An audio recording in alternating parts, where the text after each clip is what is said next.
Qué bueno que podamos estar hoy reunidos en la casa del Señor. Muchas veces a mí me gusta decir que nosotros no nos reunimos por religiosidad, no nos reunimos porque, bueno, en este caso porque es sábado y nosotros acostumbramos ir a la iglesia el sábado, sino que nos reunimos porque anhelamos estar en la presencia del Señor. ¿Cuántos dicen amén? Y hoy vamos a hablar precisamente de esto, de vencer la religiosidad. Vamos a hablar un poco acerca de vencer la religiosidad. Y usted va a decir, ¿religioso yo? Jamás. Bueno, gloria a Dios. Pero vamos a hablar un poco de algunos temas importantes que yo espero que nos ayuden a mejorar nuestra relación con el Señor y la manera en que nosotros nos acercamos a Él. Y para ello, quiero que vayamos al libro de Hechos. Vamos a leer en el libro de Hechos, capítulo 4, y vamos a leer de los versículos 1 al 3. Hechos 4, y vamos a leer del 1 al 3. Ya el versículo está en la pantalla. Muchas gracias a mis amados hermanos de multimedia, siempre están ahí apoyándonos. Dice, hablando ellos al pueblo, vinieron sobre ellos los sacerdotes con el jefe de la guardia del templo y los saduceos, resentidos de que enseñasen al pueblo y anunciasen en Jesús la resurrección de entre los muertos. Y les echaron mano y los pusieron en la cárcel hasta el día siguiente, porque dice, era ya tarde. Para entender de qué está hablando este pasaje, tendríamos que leer lo que dice Hechos capítulo 3, pero no lo vamos a leer, solo quiero hacerles referencia a este pasaje. En el capítulo anterior, Hechos 13, ocurrió un evento, un acontecimiento que todos hemos escuchado muchas veces. ¿Cuántos han oído acerca de cuando Pedro y Juan iban al templo a orar? ¿Han escuchado la historia? Ellos iban al templo a orar, ¿sí? ¿Se recuerdan ustedes? ¿Han escuchado o no? ¿Sí? ¿Sí? ¿Puede decirme amén si la ha escuchado? Bueno, y entonces dice que iban ellos y ocurrió un milagro en ese momento. Había un hombre sentado a la puerta y les pidió una ayuda. Él esperaba que le dieran una ayuda económica, pero viene Pedro y Juan y dice que lo toman de la mano y le dicen, no tenemos oro, no tenemos plata, pero lo que tenemos te damos. Y dice que lo toman de la mano y le dicen, en el nombre de Jesús se sano. Este hombre recibe un milagro. Y en el nombre de Jesús se realiza el primer milagro en el templo. Ahora, cuando nosotros leemos este pasaje, tenemos que entender de qué templo está hablando. Porque no era el templo de Iglesia Palabra en Acción, mis amados hermanos. No era el templo de una iglesia contemporánea, no era un templo de una iglesia cristiana, vamos a decirlo así claramente. Era el templo que estaba en Jerusalén, el templo de Herodes. Era el templo que estaba vigente en ese tiempo. Y los cristianos, de hecho, los primeros cristianos, Pedro, Juan, usted conoce a todos los discípulos de Jesús, a los primeros que creyeron en Jesús, a esa primera comunidad de cristianos, tenemos que entender que todos ellos eran judíos, de alguna manera eran judíos. Y ellos participaban de todos los rituales judíos, ellos conocían las fiestas judías, conocían las tradiciones judías, y era lo que ellos hacían. Y el mismo Jesús, dice la palabra del Señor, que Él con regularidad iba a la sinagoga los sábados. Esa era una costumbre judía, era algo que la religión judía tenía como norma.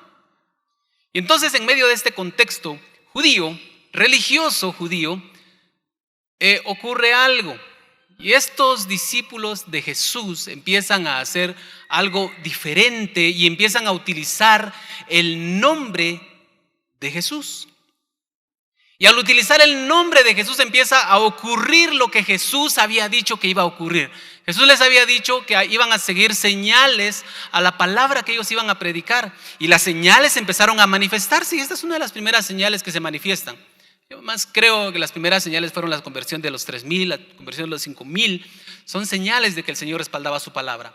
Pero este milagro hizo que la mente de estas personas, vamos a decir así, explotara. Que dijeron, no, momento señores, momento, señores, no, nosotros estamos acostumbrados al templo, conocemos el templo, conocemos la tradición, conocemos la Torá, conocemos nuestras costumbres, todo está escrito, todo está establecido, no hay para dónde. La letra es la letra. Y como buenos judíos, de hecho, algo que nosotros debemos agradecer de algo de lo que ellos hacían, es que eran tan meticulosos en las cosas que hacían, que nosotros hoy tenemos la certeza que la palabra que hemos recibido es exactamente la que el Señor les reveló originalmente a los hombres de Dios en el Antiguo Testamento. Porque los masoretas fueron los que hicieron ese texto y eran tan meticulosos que, bueno, al final fue de bendición para nosotros, pero en ese momento los hizo a ellos chocar contra un muro. Ellos iban en una dirección y era como aquellos trailers, aquellos camiones de 18 ruedas que van sobre la carretera a toda velocidad y de repente se topan con que había un semáforo y se le había olvidado al piloto. Imagínense, qué tragedia, ¿verdad? Hemos escuchado de esas tragedias.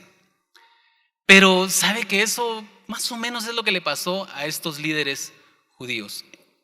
Ellos no pudieron entender y no pudieron asimilar lo que estaba sucediendo. ¿Sabe que el pueblo judío y todos estos líderes sabían de que había un Mesías que iba a venir? Ellos lo sabían y ellos lo estaban esperando. La religión judía había dado a conocer que este era un evento profético y que el Mesías tendría que venir y ellos lo estaban esperando. ¿Cuál era la diferencia entre estos primeros cristianos y estos judíos? Estos primeros cristianos no se llamaban cristianos. Estos primeros cristianos eran judíos, seguían siendo judíos. Pero ellos encontraron una revelación, ellos se encontraron con una revelación. Y la revelación era esta: Jesús, el que había caminado en medio de ellos, el que había sido crucificado, era el Mesías que estaban esperando. Esa revelación tenían estos primeros cristianos. Esa revelación estaba clara en la mente de estos hombres. Y por esa fe que tenían y por esa revelación empezaron a hacer obras maravillosas en el nombre de Jesús. Pero originó el primer ataque que recibió el cristianismo. El mensaje cristiano, el evangelio, recibió ese primer ataque precisamente de la religión. Y parece una paradoja, ¿verdad? Porque la religión trataba de alguna manera de alinear al hombre con la voluntad de Dios. Porque ese era el propósito. Mantener al hombre en la ley de Dios. Ese era el propósito de la religión. Era lo que ellos querían. Obviamente se fueron a un extremo. El mismo Señor Jesús les dijo: ustedes le ponen carga al pueblo que ustedes ni siquiera tocan con las manos, le dice a los líderes religiosos. Pero en sí el propósito de esta religión era pues alinear al pueblo con la palabra de Dios, vamos a decirlo de alguna manera. Ese era el propósito. Pero se fueron al extremo. Y en lugar de permitir que el Señor se acercara a ellos, lo que hicieron fue ponerle una barrera. Dijeron: aquí las cosas se hacen así, se han hecho así y se seguirán haciendo de esa manera. Pero fíjese que cuando nosotros venimos a Cristo, pues ocurre algo similar. Ocurre algo similar en nuestra vida. Y me voy a ir primero a lo obvio. Lo más obvio. ¿A cuántos aquí les pasó que cuando ustedes dijeron: yo he decidido entregarle mi vida a Cristo y ahora asisto a una iglesia cristiana evangélica, yo le rendí mi vida a Cristo? ¿A cuántos les pasó que su misma familia los empezó a rechazar? ¿A cuántos les pasó? ¿A alguien le pasó aquí? ¿Puede levantar su mano si le pasó? ¿Sí? A muchos les pasó que los empezaron a tratar mal, a despreciar, a usar frases como aquella famosa frase, ¿verdad? Que te hayas apartado de la iglesia es pecado, le decían, ¿verdad? Alguien dijo por ahí: es que con Dios estás jugando con Dios. ¿A alguien le dijeron así cuando se hizo cristiano? Estás jugando con Dios, te estás saliendo de la iglesia. Y ese rechazo pues fue lo que muchos vivieron. Y es algo vigente en la actualidad. Hace un mes ya casi, ¿verdad? El 29 de septiembre tuvimos el Festival de la Cosecha y muchas personas vinieron a Cristo ese día Y de veras hay que estar orando por estas personas porque muchos de ellos se están enfrentando a esos ataques. La burla de los demás, la burla de sus familiares, burla de compañeros de trabajo, burlas de amigos. Y eso no es otra cosa que ese rechazo, esa religiosidad, que la gente piensa que, bueno, no se puede cambiar o no se debe cambiar. Pero cuando nosotros venimos a Cristo tenemos que entender que las cosas deben cambiar. Cuando nosotros estudiamos esta palabra, la palabra religión, vea, la etimología de la palabra religión yo creo que usted lo ha escuchado muchas veces, pero se compone de 3 palabras, religión. Re es un prefijo latín que habla de intensidad, ligare, que significa ligar o amarrar, y el sufijo ion, que es acción y efecto. Entonces, dicho en buen español, en buen chapín, vamos a decir, es mantenerse fuertemente apegado a algo. Eso significa literalmente la palabra religión, mantenerse fuertemente apegado a algo. Ahora, el asunto es que muchos de nosotros nacimos o ya tenemos mucho tiempo de estar no en la religión tradicional, vamos a decir, sino que ya nos hemos integrado, vamos a decirlo de alguna manera, ahora pertenecemos a la iglesia cristiana. Muchos de nosotros nacimos en un hogar cristiano.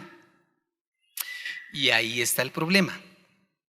Porque si nosotros nos vamos a la definición exacta de lo que significa religión, dijimos que era estar amarrado fuertemente a algo, nos vamos a dar cuenta que muchos de nosotros estamos constantemente amarrados a algo, amarrados a una manera de hacer las cosas, a una manera de pensar, amarrados a algo que hemos hecho siempre y que nos cuesta pensar que tenemos que dejar.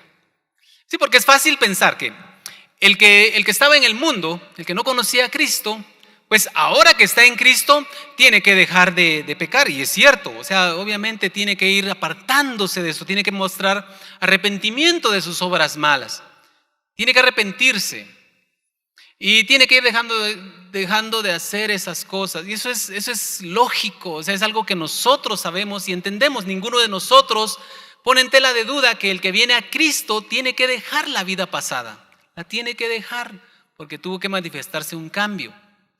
El problema es cuando nosotros ya estamos en Cristo y entonces, o cuando hemos crecido en un hogar cristiano, o cuando pertenecemos a una iglesia y estamos tan acostumbrados a hacer lo mismo una y otra vez, y la semana que viene, y el mes que viene, y el año que viene estamos haciendo exactamente las mismas cosas. Tenemos un problema, mis amados hermanos. Seguramente nosotros estamos practicando, vamos a decir, una religión. ¿Sí? Porque estamos haciendo las mismas cosas, estamos fuertemente atados a esas cosas. Y hay de aquel que con ciega locura, dice nuestro himno nacional, ¿verdad?, quiera cambiar eso en nosotros. Pero sabe que eso pasa constantemente en la iglesia, y es una lucha que el cristiano, mejor dicho, tiene que enfrentar en el día a día. Es decir, aparte de ese sistema religioso que vamos a decir la religión tradicional estableció, muchas veces nosotros mismos tenemos cosas que debemos ir cambiando. Quiero que me acompañe a 2 Corintios 5:17. 2 Corintios 5:17, ¿te lo conoce? ¿Conoce bien este pasaje? Y luego a Romanos 1:12. Perdón, 12:1. Entonces, 2 Corintios 5:17. Dice la palabra del Señor: de modo que si alguno está en Cristo, nueva criatura es, las cosas viejas pasaron, todas son hechas nuevas. Muy bien, entonces todos estamos de acuerdo en que las cosas viejas pasaron y que dice todas son hechas nuevas. ¿Está de acuerdo con eso? Es la palabra del Señor. Sí, está de acuerdo con eso, ¿verdad? ¿Qué dice Romanos 12?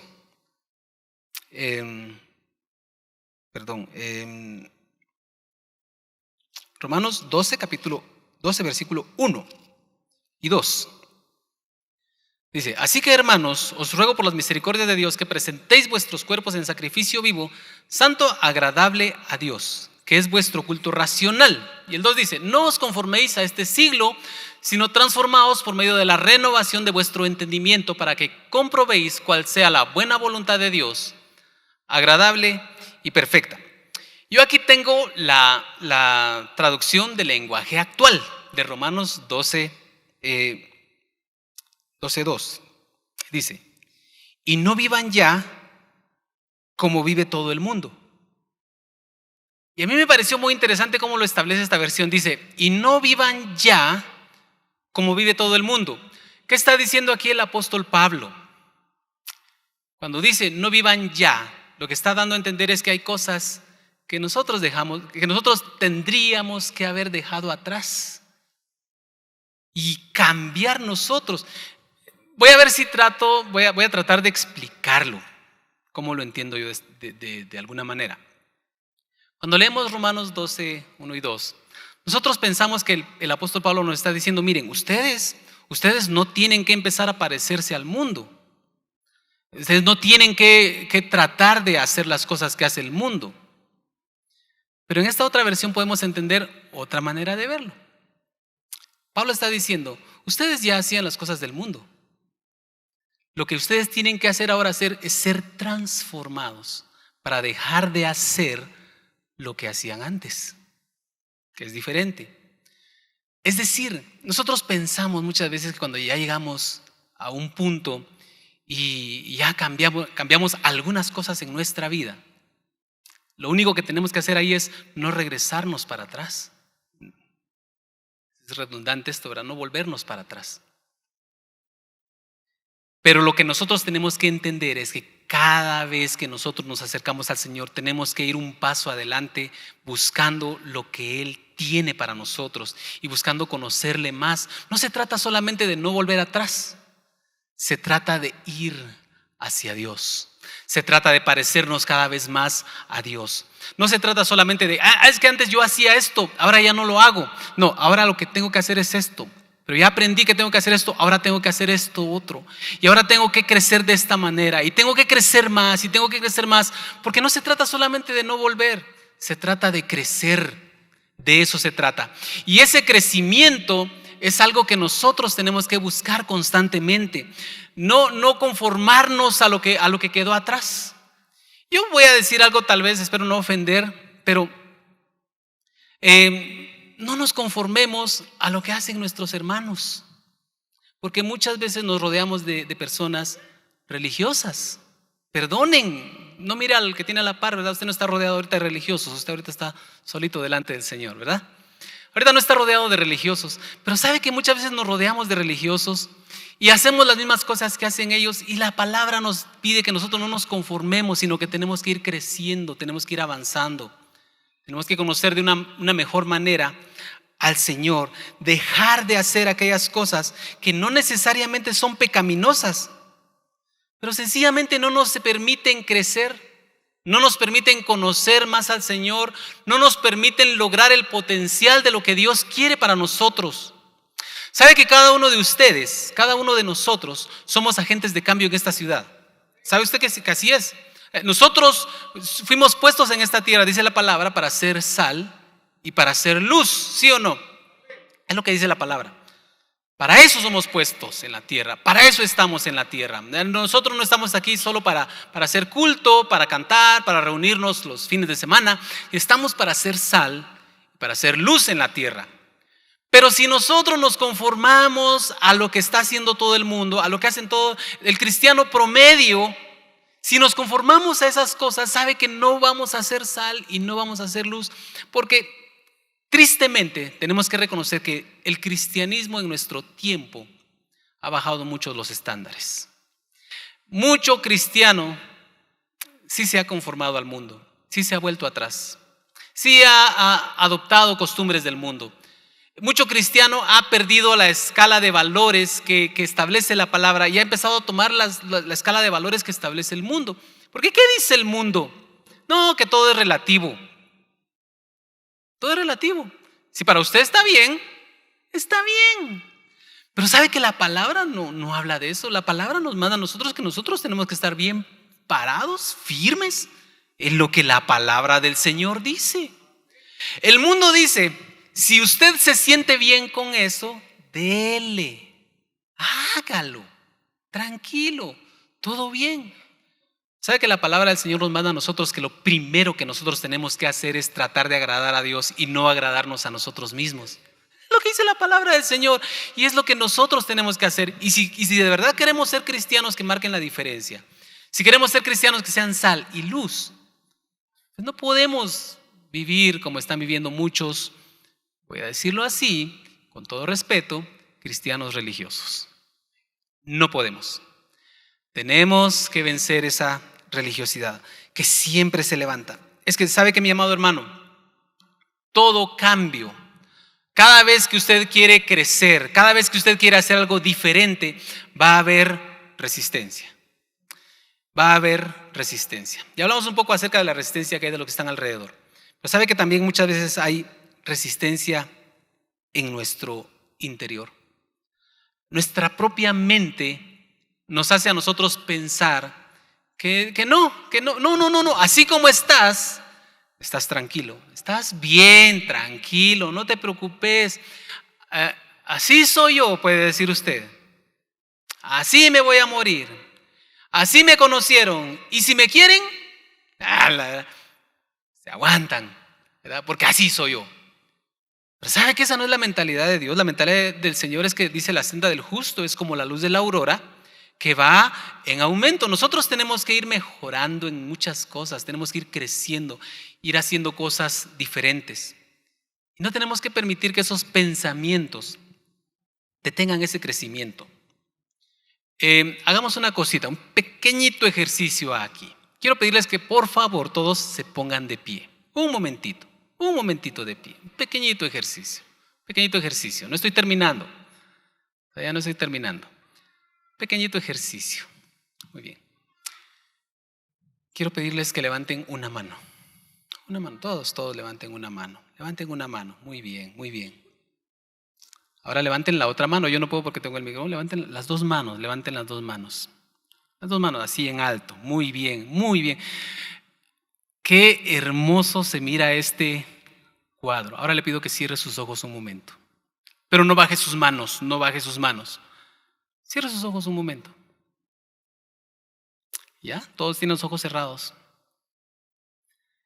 Ahora empiece a decirle: Padre, te bendigo. Empiece a decirle. Mire, yo sé que estoy yéndome a lo mecánico. Yo sé que si somos espirituales vamos a decir: no, nos está manipulando. Pero solo quiero mostrarles algo. Empieza a bendecir el nombre del Señor ahí. Empieza a abrir su boca y decirle: Señor, yo te bendigo porque tú eres bueno. Yo bendigo tu nombre porque para siempre es tu misericordia. Señor, yo bendigo tu nombre porque no hay nadie más hermoso que tú. Yo bendigo tu nombre porque no hay nadie que me ame más que tú. Yo bendigo tu nombre por tu sabiduría, por tu bondad. Bendigo tu nombre por el amor que manifiestas. Bendigo tu nombre. Amén. Baje sus manos, por favor. Puede tomar su lugar. Qué hermoso cuadro, de verdad. Qué hermoso cuadro. Pero ¿sabe qué es el problema? Que cuando estamos en tiempo de adoración aquí delante del Señor, estos ojitos y los ojitos de mis amados hermanos acá del Ministerio de Alabanza, nos damos cuenta que hay muchas personas que no pueden hacerlo. No lo hacen. No lo hacemos. ¿Se ha preguntado usted por qué? Y muchas veces, no me dejarán mentir mis amados acá, adelante. Verá que nosotros les decimos: hermano, levantemos nuestras manos. Y de verdad, con toda sinceridad se los digo. No es que estemos tratando de manipularle para que usted haga lo que nosotros queremos.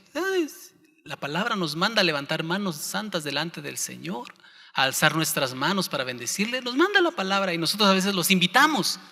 Los invitamos a ustedes para que lo hagan. Invitamos a la iglesia para que lo haga. Y muchas veces lo que vemos es indiferencia. Tristemente, vemos mucha indiferencia. Pero ¿verdad que no es tan difícil? No le voy a pedir que levante sus manos porque obviamente no lo va a hacer ahorita, ¿verdad? Pero ¿cuántos fue la primera vez que hicieron algo como esto? Levantar sus manos y bendecir el nombre del Señor. No me conteste. Usted lo sabe. ¿Por qué nunca lo había hecho? ¿Y por qué ahora que yo se lo dije que lo hiciera y le pedí que lo hiciera de esta manera así tan mecánica, un poco espiritual si quiere usted? ¿Por qué ahora sí lo pudo hacer? ¿No cree usted que así es como se van rompiendo patrones religiosos que nosotros tenemos?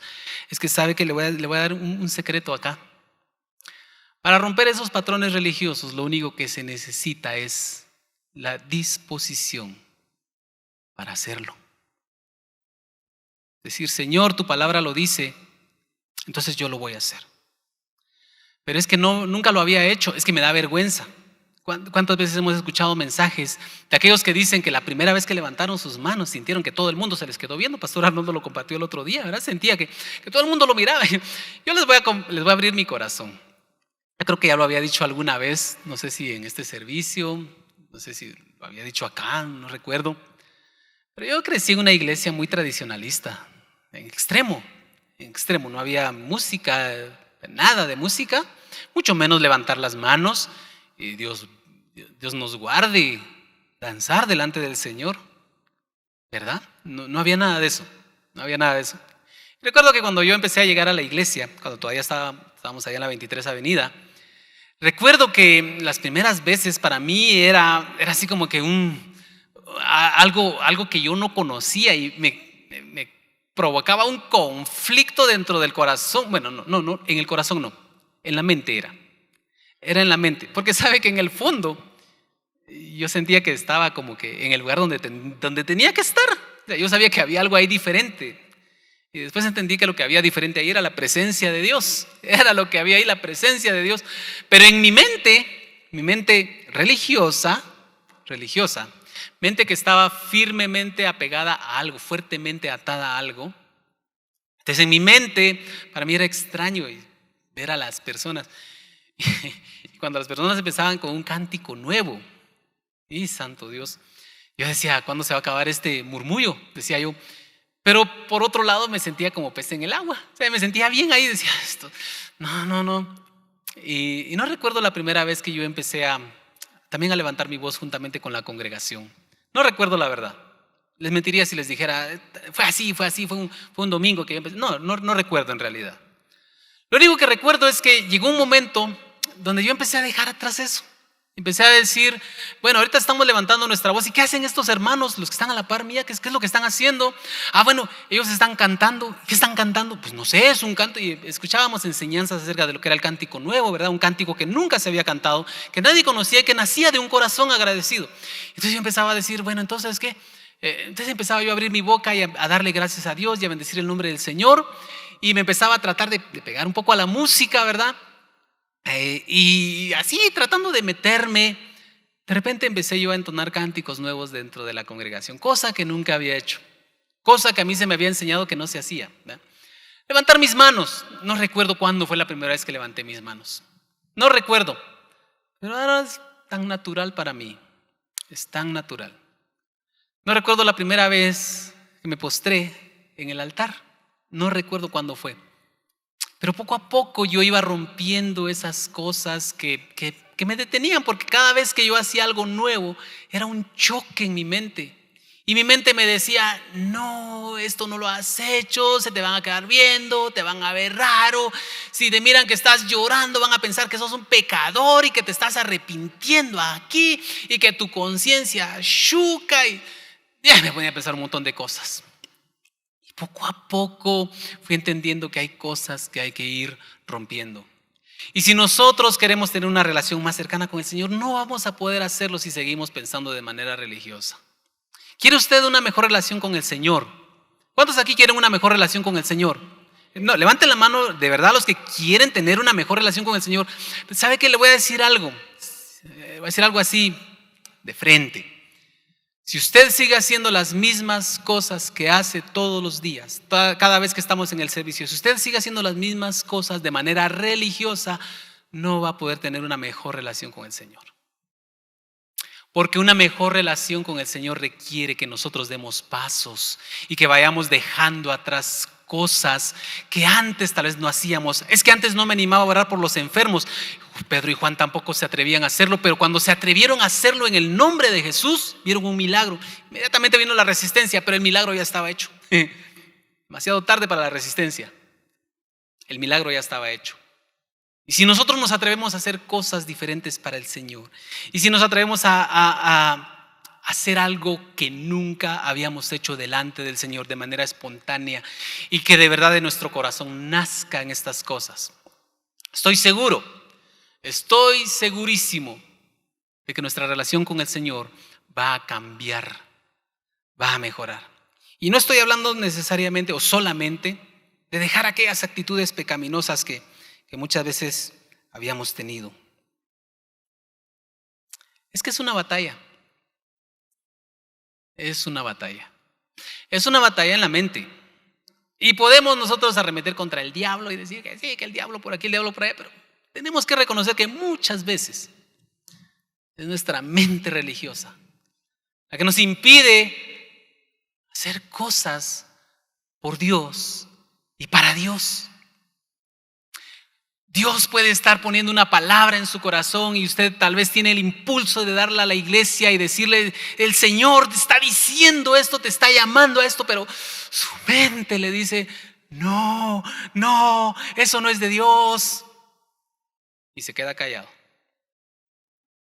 Pero sabe que si usted empieza a fluir en esas manifestaciones, vamos a decir, si usted se empieza a mover en el Espíritu y empieza a darle esa libertad al Espíritu, el Señor va a seguir obrando en usted y va a ver usted cosas que nunca seguramente había visto en su casa, que seguramente nunca había visto en su vida, cosas que tal vez usted nunca se imaginó que iba a hacer, como me pasó a mí, que jamás pasó por su mente usted iba a hacer esas cosas.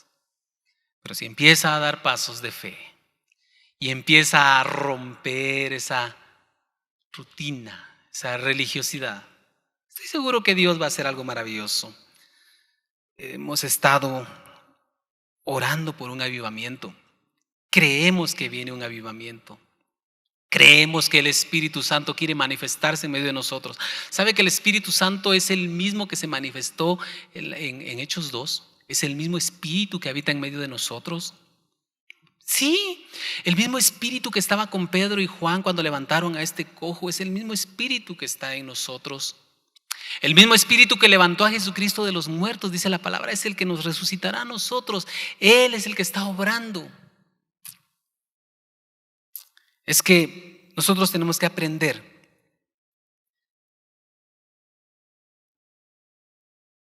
a perder el miedo, perder la vergüenza. Es que muchas veces por vergüenza no hacemos lo que deberíamos hacer.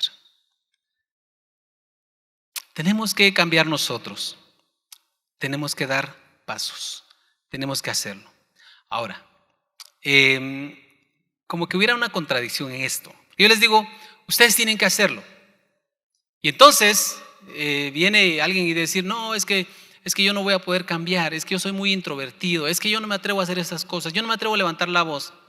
Entonces, pero me está diciendo que yo lo tengo que hacer, entonces me impulsa a hacerlo así de forma mecánica. ¿Y dónde queda aquel versículo donde dice que no somos nosotros, sino es por el Espíritu del Señor? ¿Dónde queda ese pasaje? ¿Dónde queda esa palabra que dice: no es con fuerza, no es con poder, no es con ejército, es por mi Espíritu? ¿Dónde queda? ¿Lo tenemos que hacer en nuestras fuerzas? ¿Somos nosotros los que lo hacemos? ¿O es el Espíritu el que lo va a hacer? Es que yo creo que a veces nos perdemos ahí también nosotros, porque esperamos que si va a haber una transformación en nuestra vida, entonces el Señor la va a hacer. Y cuando el Señor haga esa transformación, entonces esa transformación se va a manifestar. Pero mientras el Señor no haga esa transformación, nosotros no podemos hacerlo, porque pues, entonces, ¿es el Señor o no es el Señor? Miren, mis amados hermanos, una de las cosas que nosotros debemos entender es que Dios obra a favor nuestro cuando nosotros le pedimos que obre.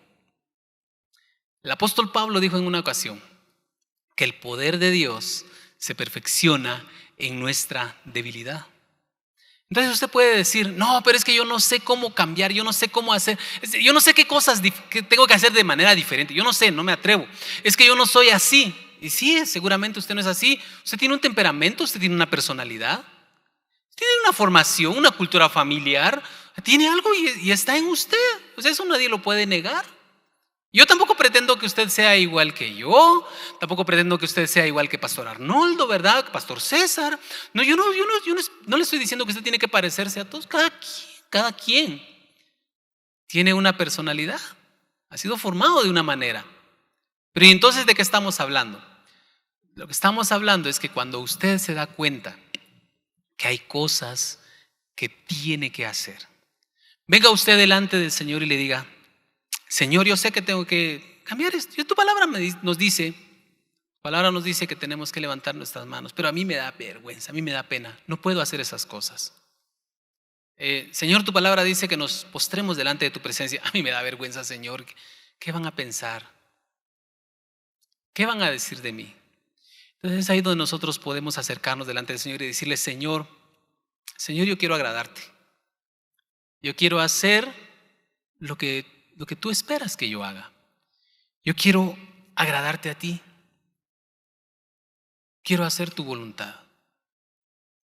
Pero en mis fuerzas no puedo. Es ahí entonces donde se cumple esta palabra que no es en nuestras fuerzas, es por su Espíritu. Yo estoy seguro que el Señor quiere transformar la vida de cada uno de nosotros. Dios quiere transformar la vida de cada uno de nosotros y quiere llevarnos a un nivel mayor de comunión con el Señor y quiere llevarnos a un nivel mayor de relación con Él. Cuando nosotros nos acercamos al Señor, siempre debe haber una manifestación del Señor. Siempre. El Señor no nos va a dejar salir nunca de la misma manera. Pero ¿dónde está ese problema? ¿Dónde está la clave de esa victoria? Quiero que me acompañe a 2 Corintios 10. 2 Corintios 10.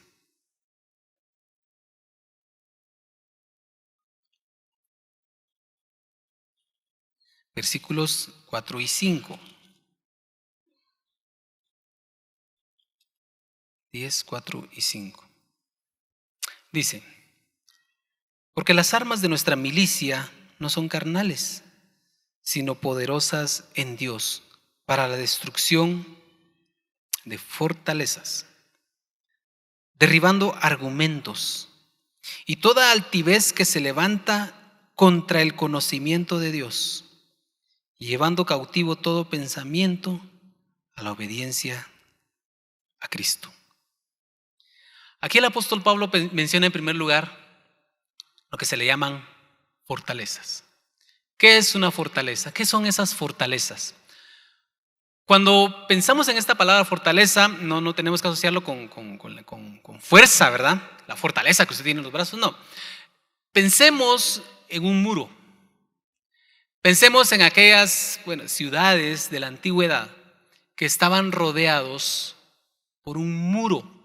Algo que no permitía que nada entrara. Nada que no quisieran los que estaban adentro podía entrar porque había una fortaleza. Y esa fortaleza impedía que cualquier cosa o cualquier persona que quisiera entrar no podía hacerlo, a menos que se le diera permiso.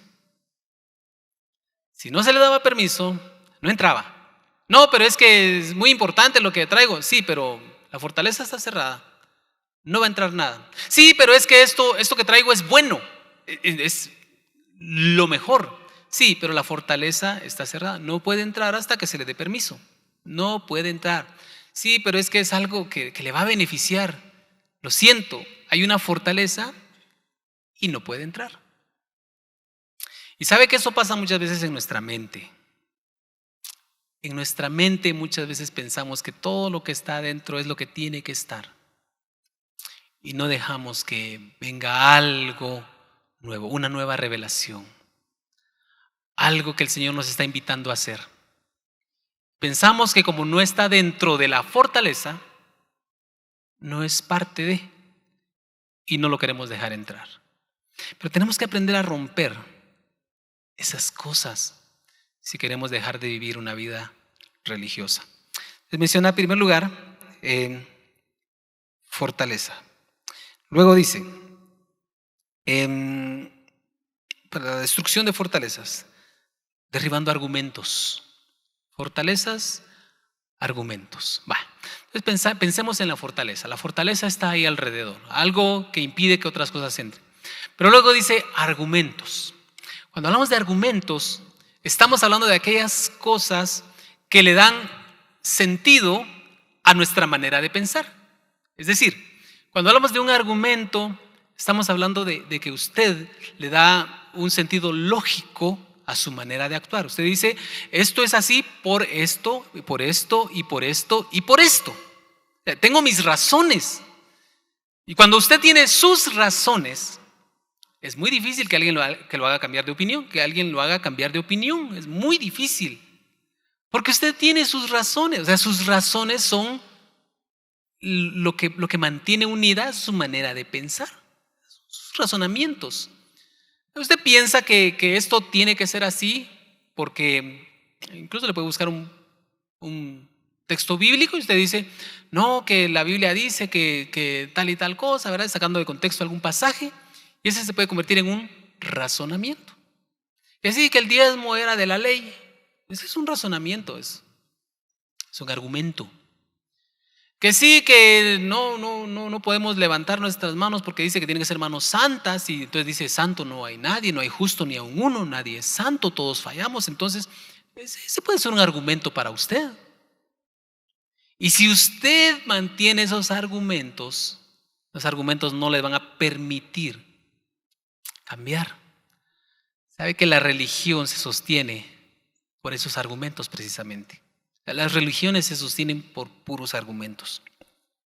Entonces, esos argumentos impiden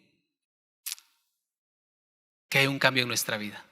Y luego dice, y toda altivez. Cuando habla de altivez, está hablando de aquella actitud que nosotros podríamos asumir. Bueno, está bien pues, sí, ya entendí que hay una fortaleza que hay que romper. Sí, vamos a discutir y vamos a tratar de usted ponga sus argumentos y yo voy a poner mis argumentos y a ver a qué conclusión llegamos. Bueno, entonces viene el Señor, vamos a decir el Señor, y derriba todos sus argumentos. Usted tenía sus argumentos eran esto y esto. Y viene el Señor y le dice, hijo mío, tus argumentos, no hombre, estás equivocado.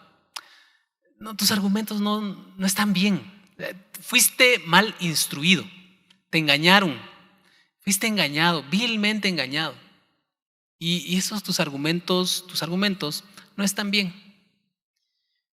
Y entonces viene la última barrera. La altivez. ¿Qué es la altivez? La altivez es decir, sí, tal vez tiene razón, pero yo voy a seguir haciendo lo mismo. Y eso sí es triste, porque entonces ahí ya no hay mayor cosa que hacer. Si nosotros realmente entendemos que el Señor nos está hablando, si realmente entendemos que el Señor quiere que cambiemos nuestra manera de pensar, nuestra manera de actuar, lo que hacemos cuando estamos delante de Él, nuestra manera de vivir, si entendemos que el Señor quiere hacerlo, pero no queremos, mis amados hermanos, eso sí es triste. Pero yo creo que el Señor nos está llamando hoy para que dejemos todo eso atrás y que podamos nosotros crecer y que podamos nosotros tener una vida como la que el Señor quiere que nosotros tengamos. ¿Qué va a pasar entonces si nosotros rompemos todo eso? ¿Qué va a pasar si nosotros decidimos vencer en esta batalla que es mental, esta batalla que se libra dentro de nosotros, que cuando queremos cambiar algo que no queríamos, pero de repente tomamos la decisión, le pedimos la fuerza al Espíritu Santo y empezamos a cambiar? ¿Sabe qué va a pasar? El Señor va a ser exaltado en nuestras vidas. El Señor va a tomar el lugar que realmente le corresponde dentro de nosotros. Y sabe que si nosotros empezamos a crecer en nuestra vida personal delante del Señor, si empezamos a vencer en estas pequeñas batallas, porque estas batallas son internas, Aquí no estamos hablando de que el diablo se metió con nosotros. Aquí no estamos hablando de que se nos manifestó un espíritu por ahí, ¿verdad? Y que está tratando de hostigarnos y que estamos siendo influenciados. No, no estamos hablando de eso. Estamos hablando de pura mente, una batalla dentro de nosotros mismos que tenemos que vencer. Tenemos que crecer.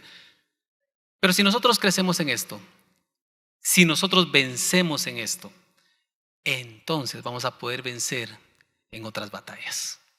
Si nosotros no nos metemos en esto, si nosotros no crecemos, si nosotros no derribamos estos argumentos, si nosotros no damos pasos de fe, si nosotros no avanzamos, lo que va a suceder es que cuando venga el enemigo con ataques verdaderos, no vamos a resistir.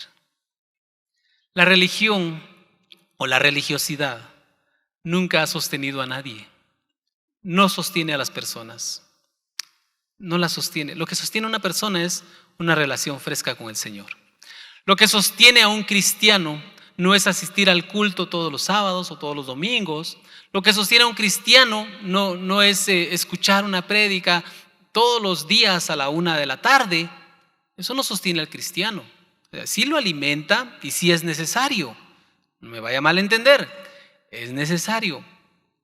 Pero solo por hacerlo no significa que usted está siendo fortalecido. No significa que usted esté en victoria. Se va a convertir en una vida victoriosa cuando usted empiece a caminar en un nivel más alto con el Señor. Amén.